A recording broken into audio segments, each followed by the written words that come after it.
Et une opposition très affirmée à la solution qui avait été envisagée il y a quelques semaines, partenariat public-privé. Voilà, mes chers collègues. Merci. Y a-t-il des... Oui, Monsieur Duprat. Oui, donc j'ai bien écouté M. Alain Bachet. Donc notre groupe votera cette motion. On revient au Conseil national de la résistance. Madame Cousin. Madame la vice-présidente, chers collègues, notre groupe ne prendra pas part à ce vote sur cette motion et je veux le dire très clairement, pour éviter tout raccourci ou toute déformation de notre position, notre désaccord ne porte pas sur le principe de la ligne mais sur le principe de son financement.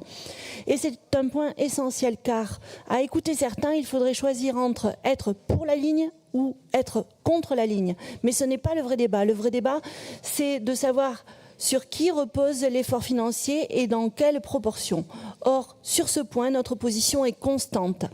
Nous contestons un montage qui fait peser une charge trop lourde sur les collectivités territoriales, donc à terme sur les contribuables locaux, alors même qu'un projet de cette ampleur devrait appeler un engagement beaucoup plus fort de l'État, mais aussi de l'Union européenne. C'est exactement la même cohérence que nous défendons déjà sur GPSO.